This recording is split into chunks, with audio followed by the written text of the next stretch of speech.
Habitante étant du siècle numéro 21, puisque tu es un habitué de ces roses lieux, tu sais déjà le handicap boussolique, la religion bordélique et la perversion d'endormissement radiophile de la proprio. Bref, tu avoueras qu'elle n'hésite pas à dévoiler ses infirmités les plus dégradantes du moment qu'elle peut espérer t'arracher un quart de rictus avec. Pourtant, il est un péché qu'elle n'a jamais osé confesser ici, de crainte de te sembler superficielle, ce qu'à Dieu ne plaise. Mais aujourd'hui, vu que la Toussaint approche, elle a décidé d'assumer ses névroses et de cesser de parler d'elle à la troisième personne comme Napoléon et Alain Delon. Alors voilà, roulement de tambour.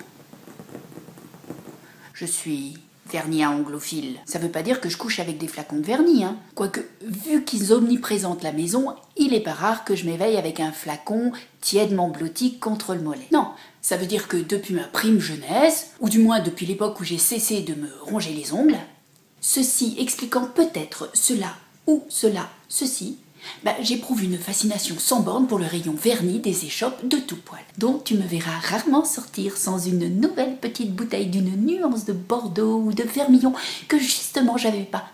Ah tiens, si, je l'avais. Rares sont même les intimes qui peuvent se vanter d'avoir vu mes ongles sans leur couche de ripolin.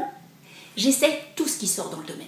Je compare, je compile, j'étudie. Les vernis qui se décollent, les vernis qui se collent, les vernis qui sèchent en 1 seconde, les vernis mat, la French manucure, les polissoirs 2 faces, les polissoirs 4 faces, les limons verts, les dissolvants en lingettes, en bouteilles, en pot avec éponge, et même tout récemment, la caviar manucure. Forcément, l'obsession à un tel degré atteint le niveau olympique. D'ailleurs, si j'ai raté de peu la récompense à London cet été, en cette saison de récompense suédoise, la presse me donne favorite pour le Nobel de vernis à ongles. Je suis en effet en mesure de partager avec l'humanité fascinée et reconnaissante l'étendue de mes découvertes, dont voici, en exclusivité mondiale, les 10 principaux commandements. Numéro 1. La baisse-côte ne négligera point. Le vernis coloré, il tient rachete mieux après, et puis il s'enlève mieux aussi. Numéro 2. 2 couches de vernis coloré appliquera.